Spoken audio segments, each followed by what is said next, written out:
समाजामध्ये घर हे प्रत्येकाचं असतं, पण ज्याने समाजालाच आपलं घर मानलं, दुरितांच्या दुःखाला आपलं समजलं,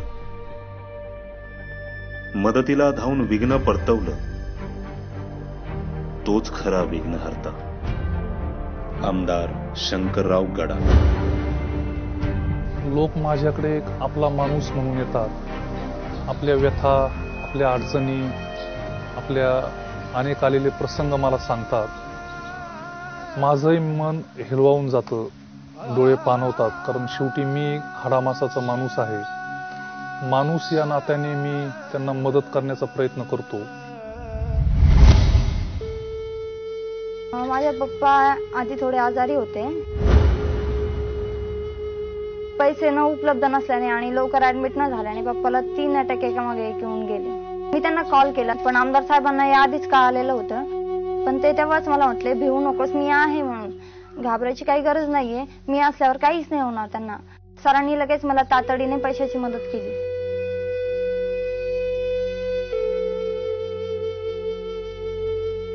पूजा करताना मुंगी आले. मग आम्ही फक्त आंब्याला गेलो.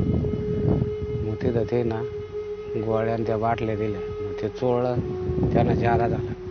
डायरेक्ट मग फोड झाले. फोड आले आणि ते सेप्टिक झालं. सेप्टिक झाल्यानंतर त्यात जंतू तयार झाले. जंतू तयार झाले आणि त्यांचा पाय फुटला.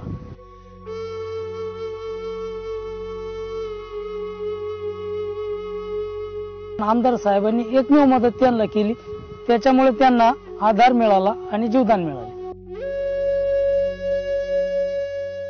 माझे वडील यांना पॅरालिसिस हा प्रकार आणि हार्ट अटॅक असे दोन्ही एकत्र स्ट्रोक झाला.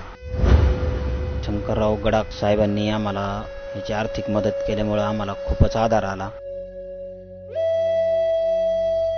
आमचा मुलगा त्याला 2012 मध्ये ब्रेन ट्यूमर झालं. मदत दिल्यामुळं आमच्या मुलाचे काही आम्ही उपचार करू शकल्यामुळं त्याचे आज तो योग्यरीत्या जीवनदाय.